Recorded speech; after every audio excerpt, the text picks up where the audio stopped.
गौरी, गौरी, ये क्या हो गया? इश्क कितना कट गया है, बहुत खून निकल रहा है बेटा। ये क्या अनर्थ हो गया? मुझे तो कुछ भी समझ में नहीं आ रहा है।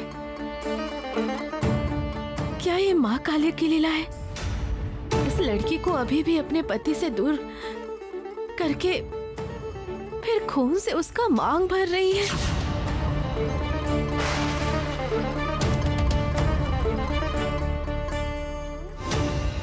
माँ ने ऐसा क्यों किया? हाँ, तो इसका मतलब देवी माँ, जो मैं सोच रही थी, क्या वो सच है? माँ, ये क्या बकवास सोच रही हैं आप? ये सिर्फ एक दुर्घटना है। हर चीज में आप लोगों को माँ की लीला कैसे दिखाई देती है? सर के फटने के साथ मांग के भरने का क्या संबंध होगा? गौरी विधवा है और यही सत्य है।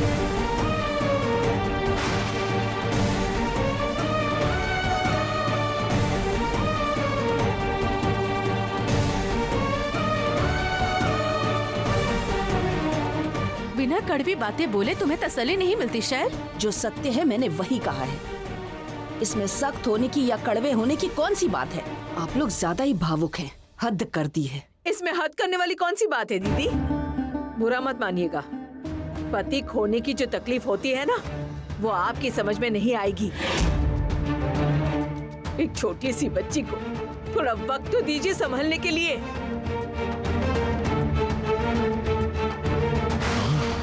ये क्या? गुप्त द्वार बंद हो गया है।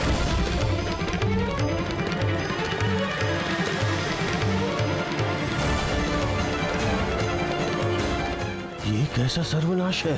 हाय हाय हाय। आप ऐसे क्यों कर रहे हैं? इतने दिनों से गुप्त द्वार तो बंद ही था, अभी अचानक हाय हाय कर रहे हैं। मैं क्या ये सब ऐसे ही कर रहा हूँ? दरवाजा बंद रहने से संदूक के अंदर क्या है मुझे तो पता ही नहीं चलेगा। उस दिन तो सांप देखा था।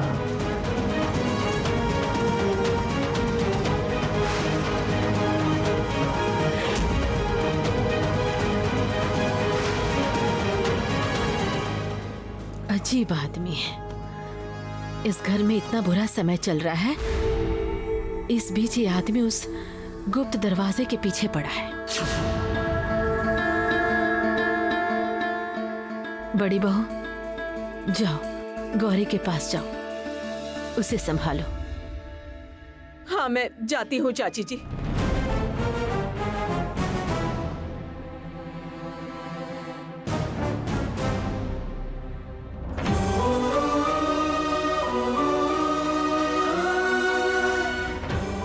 कैसे तुम अपनी मांग का सिंदूर नहीं मिटाती हो गौरी, देखती हूँ।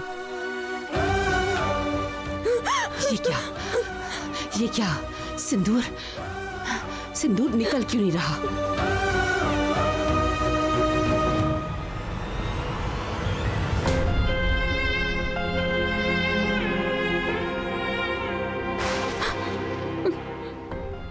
ये क्या हो गया? यहाँ आओ तो, आओ मेरे साथ। चुपचाप बैठ जाओ यहाँ। बैठो तो, मैं दवाई लगा देती हूँ।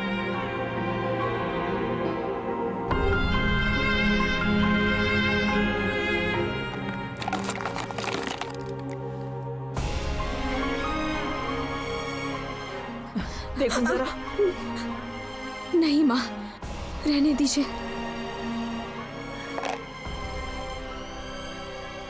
गौरी, कितना ज्यादा कट गया है बेटा। रोको मत मुझे दवाई लगाने दो बेटा, दो। देखो गौरी, मुझे पता है तुम्हें बहुत तकलीफ हो रही है। अभी तुमने अपने पति को खोया है। जिस माँ काली से तुम इतना प्यार करती थी, उनसे भी तुमने नाराज होकर मुंह फेर लिया है। तुमने आईने में अपना चेहरा देखा है क्या? तुम्हारी हालत मुझसे देखी नहीं जा रही है। तुम्हारे पूरे चेहरे पर सिर्फ तकलीफ और दर्द के निशान दिख रहे हैं। हमारी वो हंसती खेलती गौरी पता नहीं कहाँ खो गई है रे। लेकिन इस तरह से कितने दिन चलेगा बेटा? बताओ कितने दिन? मैं क्या करूं बताइए तो माँ। अगर मेरी किस्मत में दुख, दर्द और तकलीफ ही लिखी हुई है तो मुझे सारा जीवन वही भोगना होगा ना माँ। नहीं नहीं नहीं नहीं, तुम मेरी बात को समझने की कोशिश करो गौरी।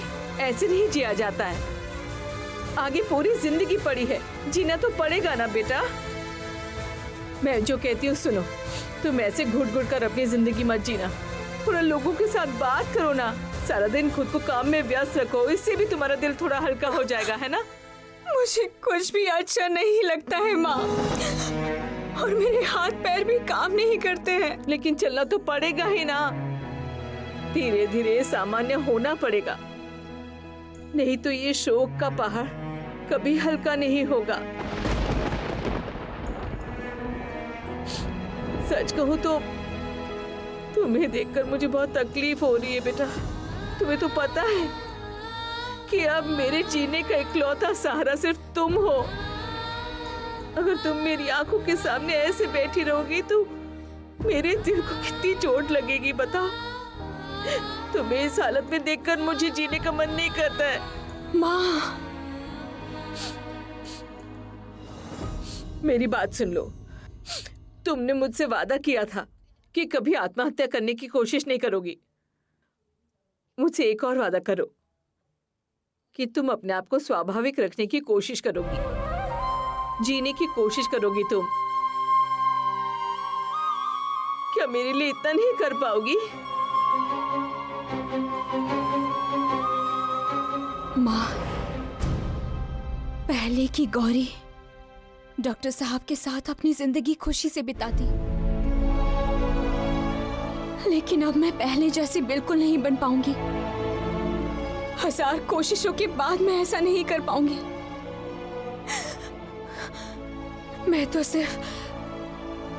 मैं तो किसी तरह बस जीने की कोशिश करूंगी जिससे आप भी ठीक रहें और इस घर के सारे लोग ठीक रह सकें।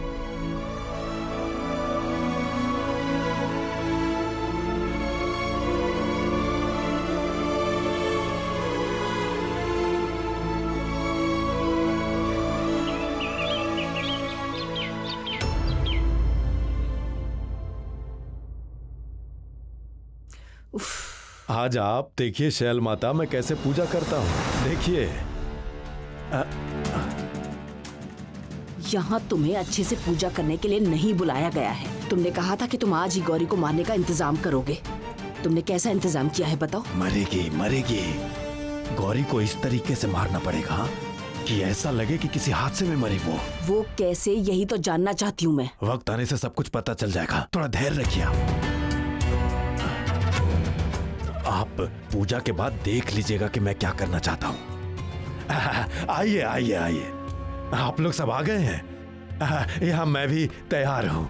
पूजा का फूल सामग्री सब कुछ सजा के रखा है। फूल देता हूँ आप लोगों को।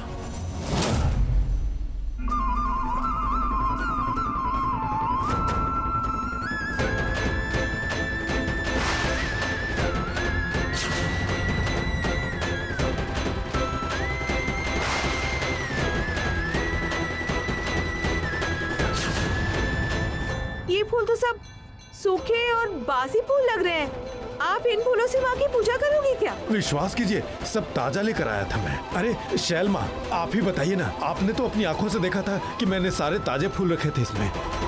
मैं तो देख रही हूँ कि ये लगातार गड़बड़ किए जा रहा है। कहीं ये असली काम में गड़बड़ ना करते। तो फिर ये हुआ कैसे? मैं भी तो यही बात सोच रहा हूँ। कितने कम समय में सारे फूल सूख गए। ठीक है, और बातें ना करके वक्त ना गवाया जाए और नए फूलों का इंतजाम किया जाए। जाइए।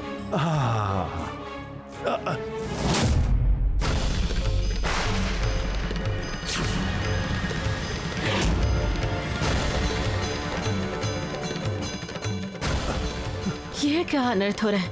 अमंगल के बाद अमंगल हो रहा है। अच्छा पंडित जी, क्या आपने पहले भी कभी पूजा की है? मतलब आपके काम करने के तरीके से तो ऐसा लग नहीं रहा है। सब कुछ उल्टा सीधा हो रहा है, गड़बड़ हो रही है। इतनी हिम्मत है तुम्हारी? तुम सवाल कर रही हो? तुम्हें पता है ना कि ये कितने बड़े पंडित हैं? और सबसे बड़ी बात ये है कि इनको यहाँ मैं लेकर आई हूँ और तुम मेरे काम पर सवाल उठा रही हो। ये पोला क्या कर रही हो तुम, बताओ? ये कैसे सवाल कर रही हो तुम? पंडित जी, मैं कह रही हूँ कि आप नए सिरे से सब कुछ तैयार करके पूजा कीजिए। हम लोग यहाँ थोड़ी देर के बाद आएंगे। हाँ, सिर्फ ध्यान रखिएगा कि ज्यादा समय ना लगे। हमारे यहाँ माँ की पूजा में देर नहीं होती है।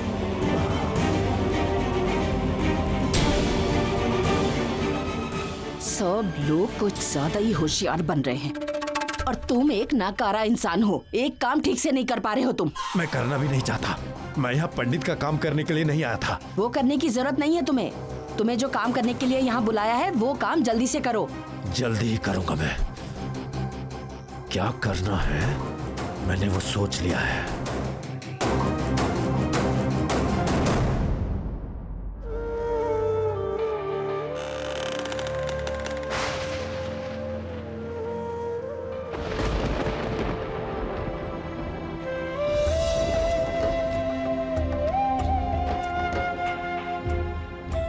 नहीं, बहुत हो गया।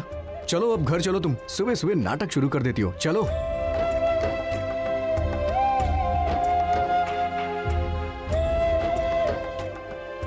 ये डॉक्टर साहब के कपड़े इस तरह नीचे क्यों गिर गए?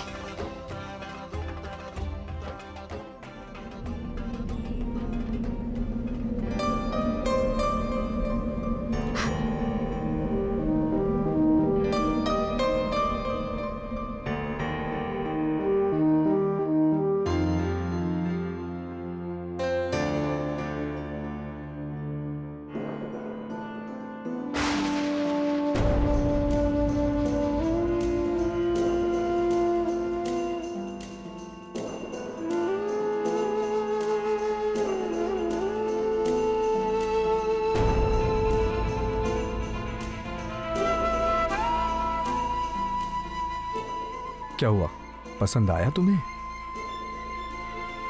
बहुत।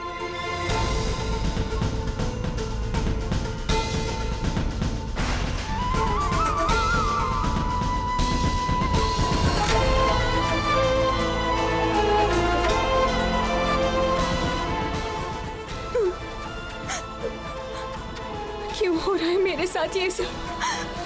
क्यों क्यों आखिर बार बार ये चीजें मेरे सामने आ रही हैं?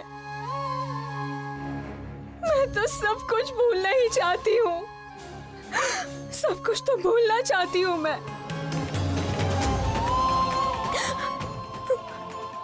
लेकिन नहीं कर पा रही हूँ डॉक्टर साहब। नहीं कर पा रही हूँ मैं किस तरह जीना सीखूंगी बताइए तो। जिधर भी मैं देखती हूँ सिर्फ आप ही दिखाई देते हैं मुझे। और ये लोग आपका श्राद्ध करवा रहे हैं। मैं क्या करूं? क्या करूं मैं?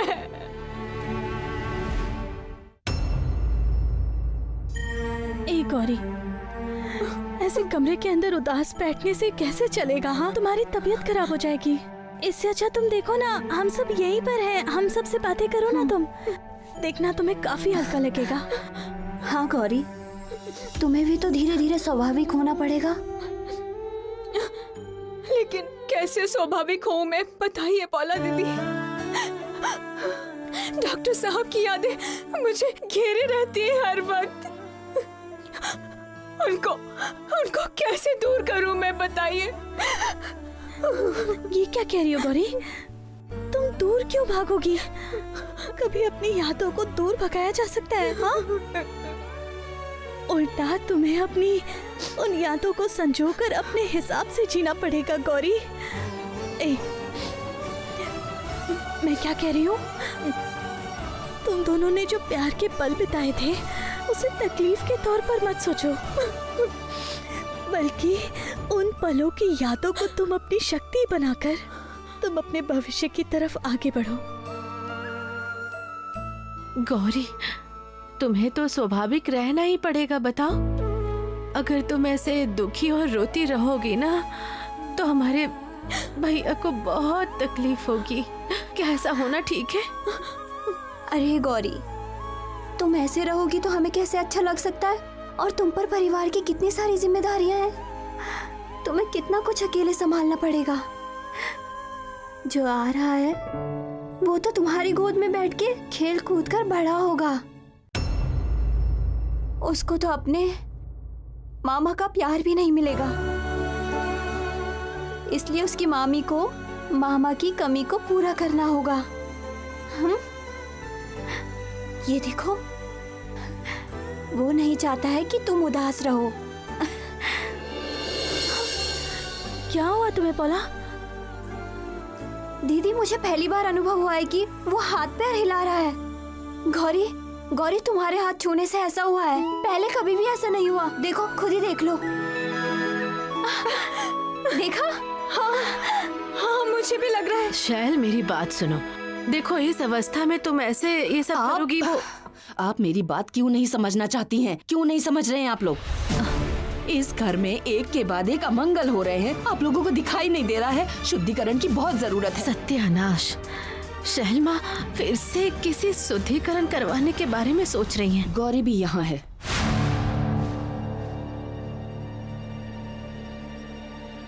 गौरी, इधर आओ। आओ आओ आओ। सुनो गौरी, मैं जो कह रही हूँ वो अच्छी तरह से समझ लो। हाँ, तुम्हें शुद्धिकरण की बहुत जरूरत है।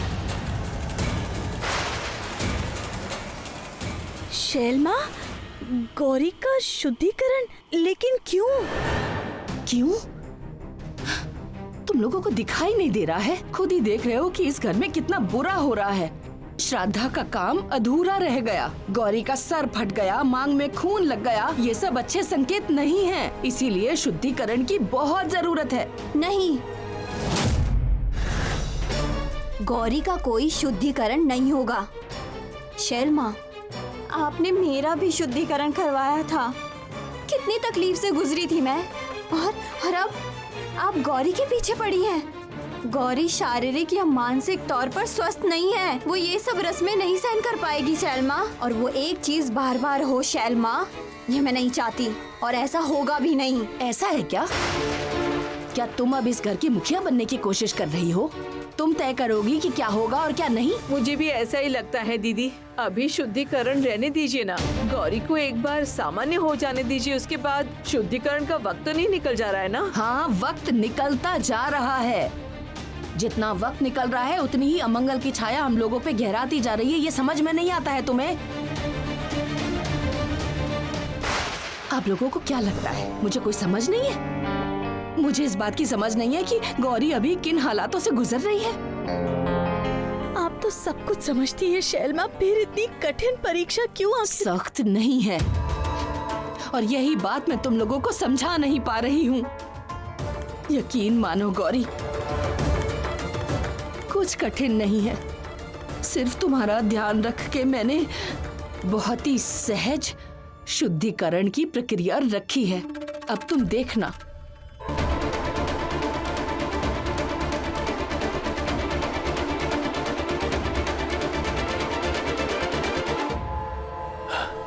जाओ, इसे लेकर जाओ, और सावधान, पानी में हाथ नहीं लगना चाहिए। जाओ जाओ, जल्दी करो। एक बार पानी में डुबकी लगा ले गौरी, ऐसा बिजली का करंट लगेगा कि प्राण बाहर लेकर ही निकलेगा। आओ आओ, रखो यहाँ, रखो रखो रखो। हाँ, इससे क्या होगा? बिल्कुल आसान तरीका है, कुछ नहीं है। इसके अंदर गौरी को थोड़ी देर के लिए चुपचाप डूब के बैठना पड़ेगा, बस। डूब के बैठना पड़ेगा मतलब? इसे कोई नई आफत खड़ी हो गई तो? और आफत ना आए इसलिए ये शुद्धिकरण इतना जरूरी है। गौरी, तुम मेरी बात सुनो, तुम राजी हो ना? अगर ये शुद्धिकरण नहीं किया गया तो बार बार इस परिवार को अमंगल, हादसा, ये सब का शिकार होना पड़ेगा। बोलो। लेकिन नहीं शैल, छोटी दादी माँ, शैलो माँ को अगर लगता है कि इस शुद्धिकरण की प्रथा मानने से परिवार का मंगल होगा तो मैं वही करूंगी। आप लोग चिंता मत कीजिए। बस थोड़ी देर में हम शुरू करेंगे शुद्धिकरण प्रक्रिया।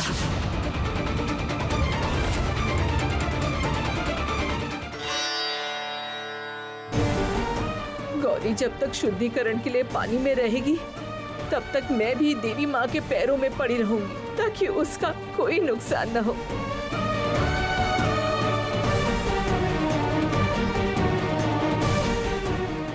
आप चिंता बिल्कुल मत कीजिए, सब बंदोबस्त हो गया है। मैंने जो जल भेजा है उसमें जाल बिछाकर भेजा है, पानी में करंट सेट किया है मैंने। गौरी एक बार इस पानी में जैसे ही उतरी, ऐसा झटका लगेगा उसे प्राण लेकर छोड़ेगा। गौरी इतनी बड़ी मुसीबत में है। नहीं नहीं, मुझे कैसे भी करके गौरी को बचाना होगा। मैं किसी भी हाल में उसे पानी में उतरने नहीं दे सकती। गौरी,